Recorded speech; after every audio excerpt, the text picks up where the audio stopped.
Hello everyone, and thanks very much for tuning in. I've just actually produced a video of my Microsoft Excel spreadsheet. Sounds dreadfully boring, doesn't it? But it's the only way I can really show you the data that we've collected over the 3 weeks in August, which shows the actual consumption of our electricity on the Octopus Energy Agile tariff.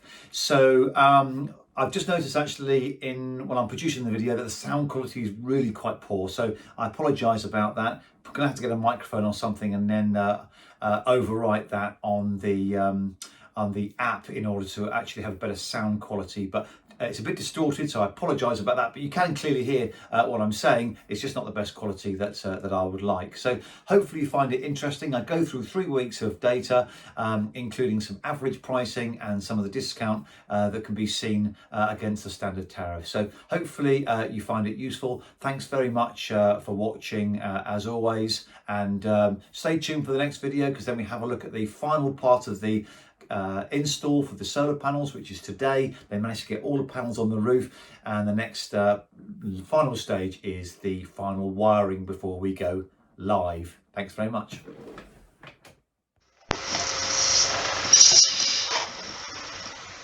Well, hi everyone, and I promised I'd do a video once I had some data I was able to collect on the Octopus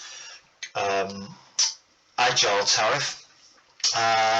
We started that process early, back end of July, early August, and by the time we got online with the smart meter data recordings from Octopus, it was the 9th of August, was the start date for the data. So I just thought I'd go through the data that I've collected, how I've broken it down, kind of what it all means, and then we can drill down into the specifics. So as you can see here on the left hand side, I've only got 3 weeks worth of data, because the earliest recording I had was on the 9th of August. I then go all the way through to the end of August, as you see here on Monday the 31st. So that's the weeks there down the left hand side, which comprises, obviously self-explanatory, the dates.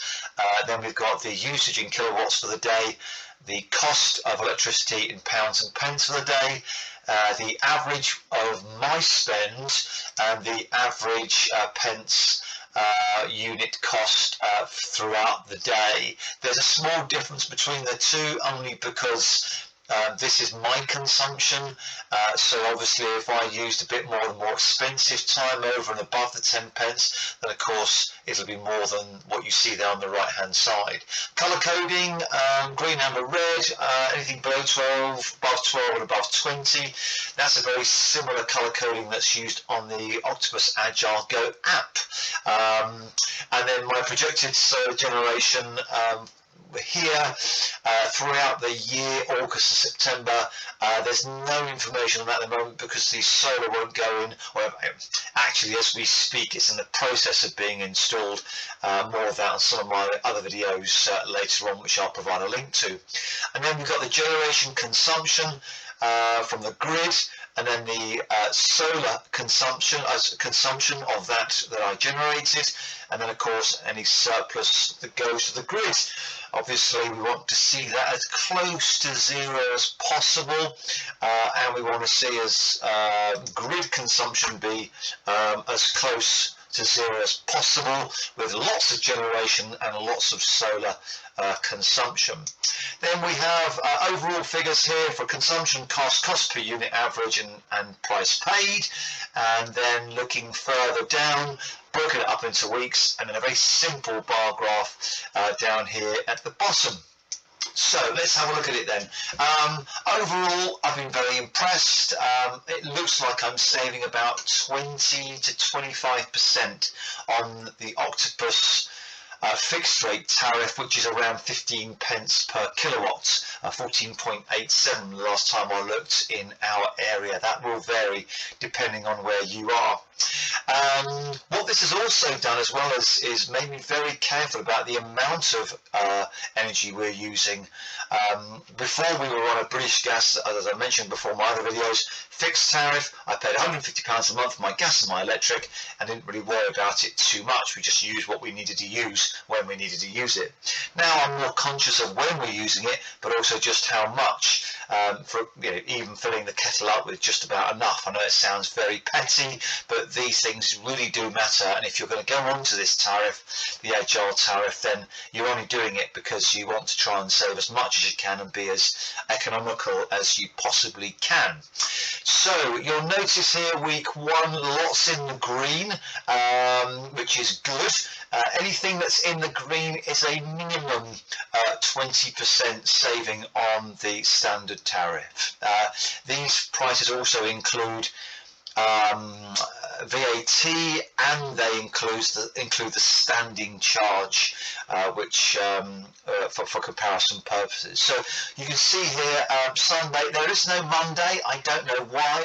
It wasn't given to me in the app for some reason. As far as Octopus Agile are concerned, Monday just didn't exist. So ranging sort of 17, 15, 14 kilowatts on average throughout the day. A total of 110 per the week. My cost for the week was £12.39. My average pence per kilowatt was 11.17, which was excellent compared to the sort of nigh on 15 on the standard tariff. And the average cost per unit, or per pence per kilowatt hour throughout that day, throughout that week I should say, was around 10 pence. So that really gives you an idea for a general week on the Octopus Agile tariff compared to a fixed price. Coming down into week 2, as you can see here, there's a little bit more yellow. So as the week went on, we were using a little bit more. This is August. I've got 2 children, 2 teenage children. They've both been at home during the holidays and obviously during lockdown. So it's going to be a really interesting comparison to see what happens in September when the children are, well, as they are now, on the 4th of September as it is today, when they're back at school, and we'll see what the data for September brings, and we'll be able to do a comparison. But again, in week 2, we were looking at 11.47, and the average price actually dropped from last week, or the previous week, at 9.81. And then week 3, similar sort of thing really.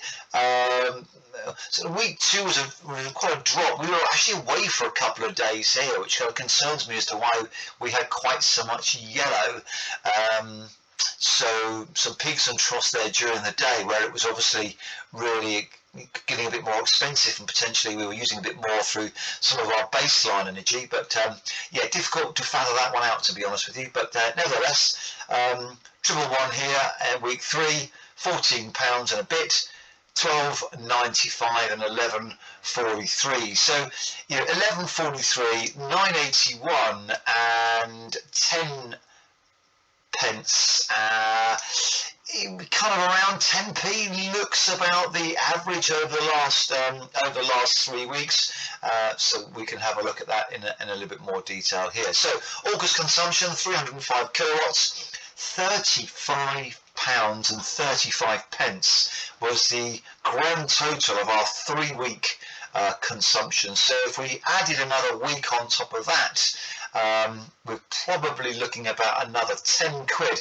So we're looking at 45 quid for our electricity with no solar consumption, no solar generation, which for me is, well, I can honestly say that's less than half of what we were paying, and that is simply just by changing my tariff to Octopus Agile and just being a little bit clever, a bit more cautious, and just thinking a bit more ahead on how we use our energy. And it only means with things like putting a timer on your dishwasher or your washing machine to have it come on at the cheaper times of either the day or cheaper times more frequently, sort of after 1 and up until about 6 o'clock in the morning.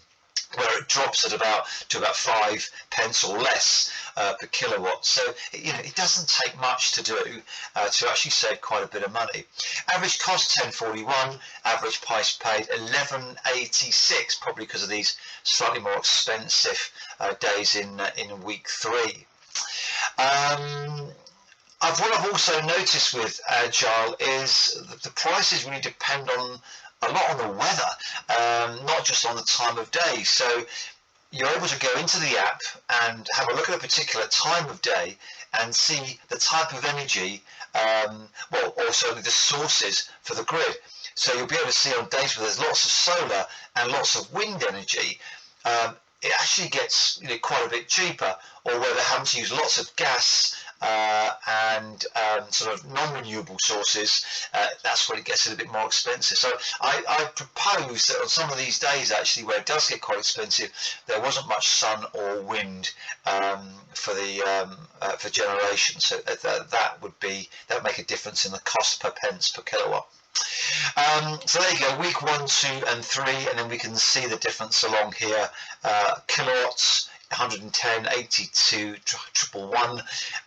Interestingly, when we have a look here at the average cost, 11.17, 11.47 and 12.95, and then we've got the average price paid. So yeah, I mean, you can see here average cost per unit and average price paid, 10 pence, something like that, 10, 11p. So not, really not too bad, not too bad at all. So we'll have to see what happens in September. A couple of things are going to happen in September. One, the children are going back to school, so I suspect that will make quite a difference. And also the solar panels are being connected, and so we'll be actually generating some of our own electricity, so that's going to have quite a significant effect as well. It would almost be good to see what September brought without the solar, and I might be able to make that cost comparison actually by just making the assumption zero generation, because I'll know what we've actually used, so it'd be quite interesting. I'm pretty sure I can make a like-for-like comparison by just playing with the numbers a little bit. Anyway, I promise I'll get back to you and give you an idea on what I'm paying with the Agile tariff. It looks really good. I'm saving at least 20, if not in some cases 30% over the standard tariff, and I'll check in again and let you know what happens with September. Thanks for watching.